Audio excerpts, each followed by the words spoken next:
So between Dana's Advent word reading and that, I'm going to do the offering now. There's no need for Bryan to speak. That was amazing. Give them another round of applause.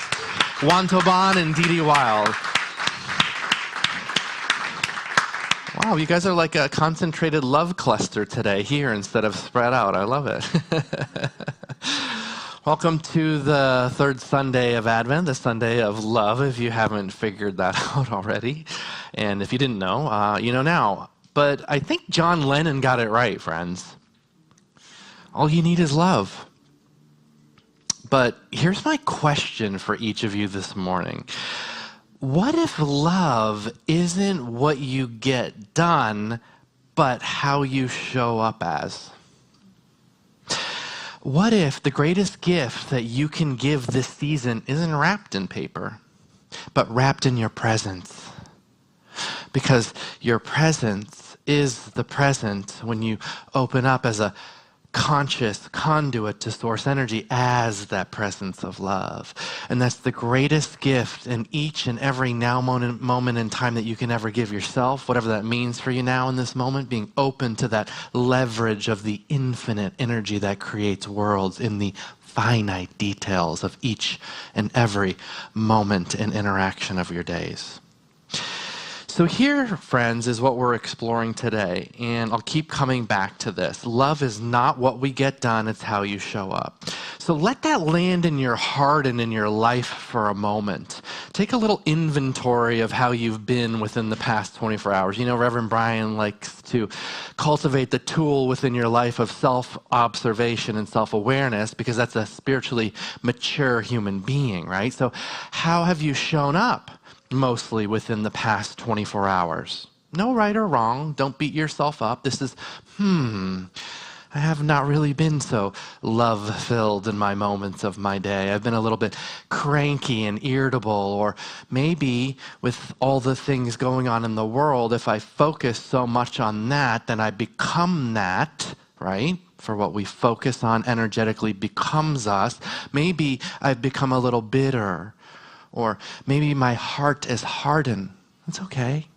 To realize that and breathe into that and open up to the leverage of the love that creates worlds is what we're here for, friends. And I love the following two quotes today. The first one I'm going to share with you is from Rumi. Love is the energizing elixir of the universe, the cause and effect of all harmonies. And then the moment you have in your heart this extraordinary thing called love and feel, and I'll say and experience the depth and delight, the ecstasy of it, you will discover that for you, the world is transformed, not by forcing someone to do something through how you see it, through how you be, through how you show up and be that presence of love. And that's from Jiddu Krishnamurti. Hopefully I didn't pronounce your name wrong. So today, I invite you to discover the transformative power of love. Love is presence, not just here, but when you leave and you go out in the world. How beautiful was Dana's story about our friend here. Give her a round of applause.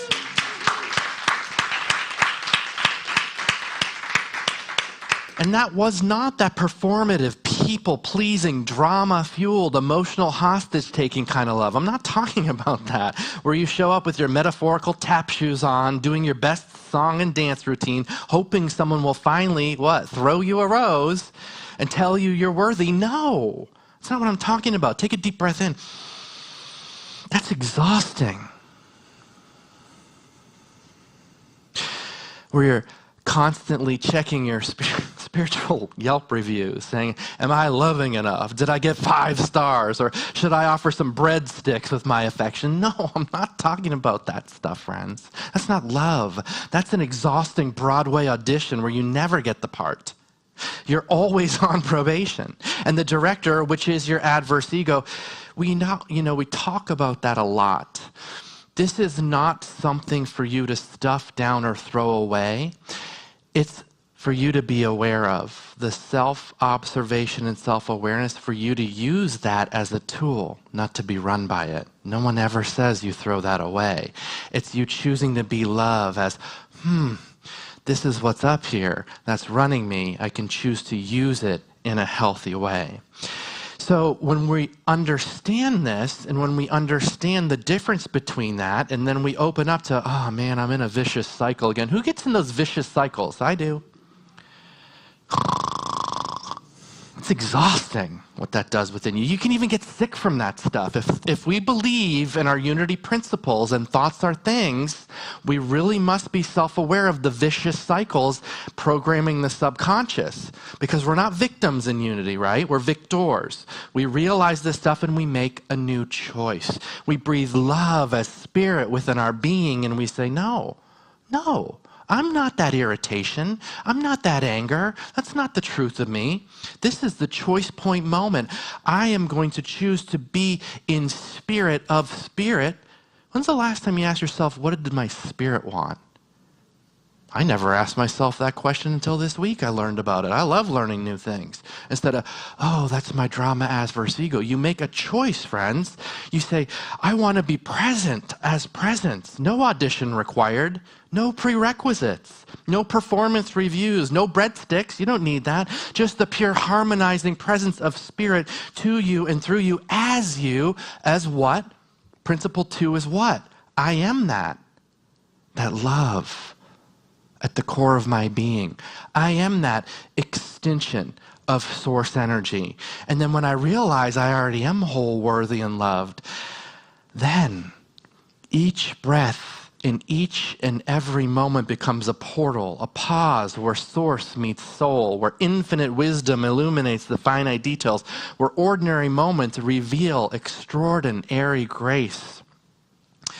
When I awaken, friends, to that divine love that dwells within me and around me, then I can open up to the gifts in the spirit of the season that are already here, just waiting for me to discover and be curious about. You know what's so ironic about the Advent season? It's supposed to be a season of waiting, of preparation, of creating space consciously for the divine. Where? In your life. It's your life, right? So what do we do most of the time? We actually get busier. Guilty. We decorate, we plan, we organize, we shop, we cook, we volunteer, and then we arrive at Christmas exhausted, depleted, wondering where the joy went. But our Advent booklet reminds us there's something about Christmas time that seems to amplify the energy and expression of love. Dana shared this. I'll keep going back to that beautiful share. But notice what it doesn't say. What it doesn't say is Christmas amplifies our to-do list. Christmas amplifies our irritations. Christmas amplifies our anger. No, it doesn't say that. It amplifies love. It amplifies that harmonizing energy within us. The question is, what am I present to? Am I present enough to experience that? Or am I allowing my to-do busyness list to run me into the ground and then I'm sick? Take a deep breath in and be aware and make a new choice. Here's what I've discovered, friends. You can do all things right, whatever that means for you, right, in your world, and completely miss the point if you're not present while you're doing them. If you're not present as the present to the presence of the infinite, the gift, me, you, the experience, this moment that will never happen again while you're doing them. You can focus out here, be distracted, or ignore the person in front of you. Disrespectful. That's Bryan's adverse ego. Take a deep breath. You can laugh. Jesus, friends, said the kingdom of heaven is at hand. The kingdom of heaven is at hand. Yeah, how beautiful. That's love right there, the innocence of a child. Not coming, not someday, right here, right now.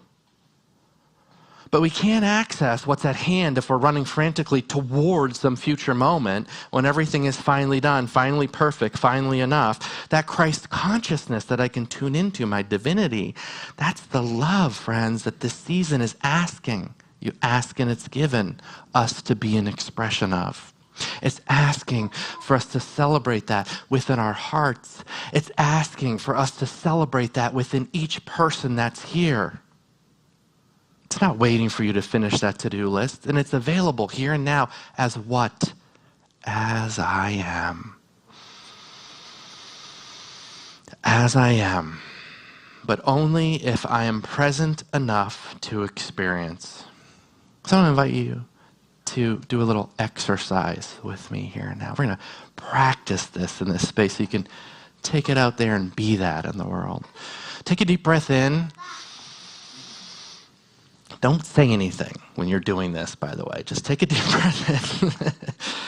And then gently turn to your neighbor and look into their eyes, the window to the soul, with soft awareness. Just the first person that you see, if they're across the room or near you.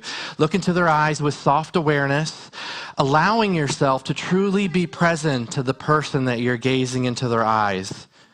And silently decree this to them from your heart. Offer this blessing. Thank you. I see you. I love you. And if you want to say it out loud, thank you. I see you. I love you. And as you hold that sacred space together, breathe that into your heart for a moment, breathing in the presence of divine love. And now turn to the other side and look to someone else. Take a deep breath in. Thank you. I see you. I love you. Thank you. I see you. I love you. Rest in this moment of recognition, allowing that love to harmonize and flow between each of us as an experience. It took no more than a minute. You can take that out into the world and be the difference, be that love and that light. So some of you know that I go to the yoga joint and I was doing hot yoga, but I don't know, I've now transitioned into HIIT, and that's a lot of loud music and about 45 minutes in the 120-degree heat and a lot of weights, and I love it. So for me right now in my life, that's a 4-day thing. And I go there and it's amazing, and I have this awesome workout. And for 2 months I've been showing up to that. They call it HIIT, which is high intensity interval training. I've been showing up there, going through my workout, checking my phone before and after I left. You know, how many of us are like this through the moments of our day? It's okay, don't beat yourself up. Take a deep breath in and be aware. And then yesterday when I was there, I met this wonderful woman, and her name was Laura. And literally, she was right in front of me on the next mat the whole time, trying to catch my attention and say hello. How many of us have had that experience in the days of our lives, right? 2 months, same person, same mat. I never saw her because I wasn't present to her. I was And I actually looked up. I made eye contact. Oh, wow, what a novel idea, being a human being in the world, connecting with another human being. And then I discovered this delightful and warm and loving woman. And I'm now connected with her. And she comes all the time. And turns out we have a lot of things in common in our life. And it was a beautiful experience. Here's the thing, I love looking up statistics, because if I'm not going to hit home about how imperative this is right now, then I don't know why I'm up here. But studies, friends, show that meaningful face-to-face connections reduce stress hormones by 25%. I don't know about you, but I want to be a lot less stressed in the days of my life. Doesn't that feel good? Yeah, breathe that in. Oh, it boosts immune functions. It increases our cortisol level, and it can add years to your life. We need more happy people out there. Go be happy. While excessive phone use and technology use increases anxiety and loneliness. Listen, that's the same thing with the adverse ego. They're tools for you to use, not be run by them, right? Breathe that in. So I wasn't just missing a workout buddy, I was missing the very thing that makes us human. In task mode, I completed my workout and stayed isolated. And it's a small mat. I mean, that's pretty isolating. In presence mode, I discovered connection. Joy, being a human as love with someone else. And what does that do? Ooh, I feel better. It enriches my life. Now I'm looking forward to going to see Laura, and I can't wait to see who else I can meet there. Maybe I'll leave my phone in the car. I wonder what gifts of possibility, since wherever I go is where the solution is, might be available for you as love this holiday season, abundance, finances, housing, resources, whatever it is you need. That experience was transforming. And I know you might be thinking, wow, that sounds beautiful, Bryan, but how do I shift from task mode to present mode when I'm overwhelmed, when I'm sad, or something bad has happened in my life? I got a tool for you. So this is what I call the love practice, and it's inspired by the next song that these two beautiful souls are going to perform over here. And the first letter is L for love. So what you should do is listen deeply. Before you act, listen to the moment, to the person, to the spirit within. Our unity teachings share with us love is the attracting, harmonizing, unifying, equalizing, binding idea of divine mind. But we can't harmonize if we're not listening. Oh, open your heart. Drop the agenda. Release that checklist. Burn it. Use that sacred fire. That's a baptism right there. Just for this moment, open your heart to what's trying to happen, what's trying to be birthed right here, right now. Not what you planned. Value the connection with the person. What if you never saw that person ever again and you were the best blessing or the gift for them in that moment? I can tell you if you show up like that, you are. And then there's a gift if you're open to receive that from the other person.